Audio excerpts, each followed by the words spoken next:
नमस्कार, मैं रचना सरन सदीनामा में समीक्षाकार लेकर हाजिर हूँ आज दिनांक 18 जुलाई 2021 का संपादकीय।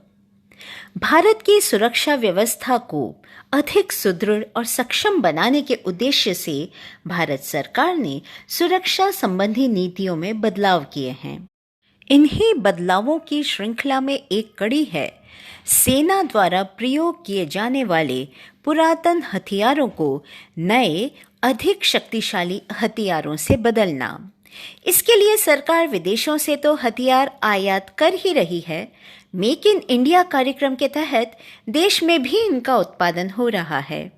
इसी तथ्य को आख्यातित करता है आज का संपादकीय, जिसका शीर्षक है इंसास राइफल से AK-203 और जिसे लिखा है सदीनामा के संपादक जितेंद्र चितांशु जी ने। दशकों तक अर्जेंट ऑपरेशन को अंजाम देने के लिए असॉल्ट राइफल की ज़रूरत पर लगातार जोर दिए जाने के बाद भारतीय सेना को बहुत जल्द इंसास राइफल यानी इंडियन स्मॉल आर्म्स सिस्टम के बदले नई और आधुनिक राइफल मिलने जा रही है।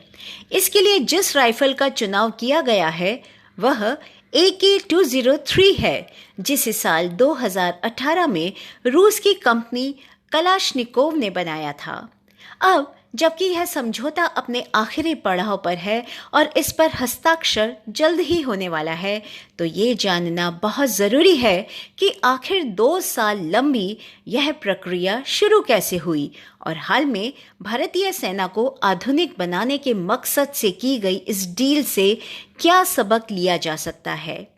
साल 1998 में defence research and development organisation, armament research development establishment और ऑर्डिनेंस फैक्ट्री बोर्ड के द्वारा इंसास राइफल तैयार किया गया और इसे भारतीय सेना में शामिल किया गया। लेकिन शुरुआत से ही इसकी अविश्वसनीयता, अक्षमता और इसके पार्ट्स घटिया क्वालिटी जैसे मैगजीन के चलते सुरक्षा बलों की ऑपरेशन को अंजाम देने की काबिलियत में बाधा पैदा होने लगी। इस राइफल को लेकर जवानों का भरोसा इतना कम हो गया था कि अक्सर जम्मू कश्मीर हो या फिर उत्तर पूर्वी सीमा से सटे इलाके, वहां ऑपरेशन के दौरान सुरक्षा बल इस राइफल के बदले AK-47 और दूसरे वेरिएंट का इस्तेमाल करने लगे थे। ऐसे में ये साफ हो चुका था कि इंसास राइफल का विकल्प जल्द ढूंढा जाना चाहिए। इसके बाद जुलाई 2018 में आखिरकार भारतीय सेना ने 3 दशक पुराने इंसास राइफल को सेवा से हटाने का फैसला कर लिया। इस दिशा में आगे बढ़ते हुए एक नए प्रस्ताव को आगे बढ़ाने का फैसला लिया गया।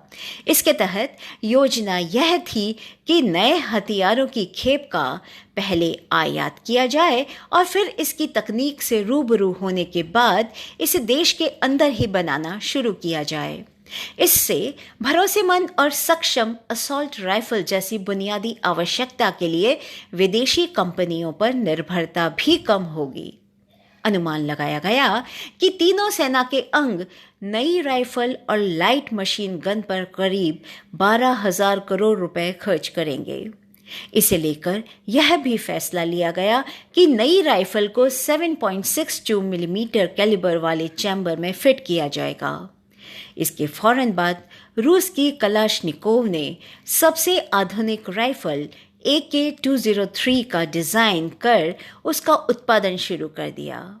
इसके बाद जनवरी 2019 में इस राइफल का चुनाव किया गया। फिर भारत और रूस के बीच अंतर सरकारी समझौते पर हस्ताक्षर किया गया। इसके बाद ज्वाइंट वेंचर के तौर पर Indo Russia rifle private limited की स्थापना हुई, जिसमें OFB की 50.5% हिस्सेदारी थी और काल्शनिकोव की 42% और रोसोबोरन एक्सपोर्ट की 7.5% हिस्सेदारी थी।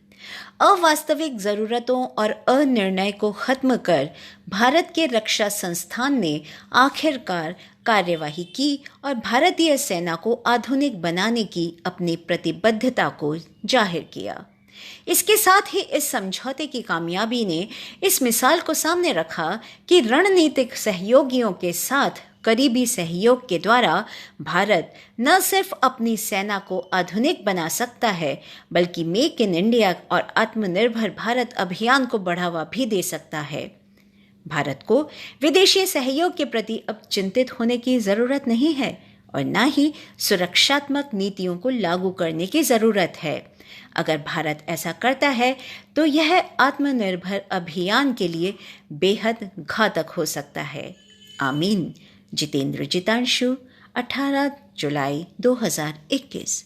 तो दोस्तों, ये था आज का संपादकीय। कल फिर एक नए विषय के साथ फिर से उपस्थित होंगे।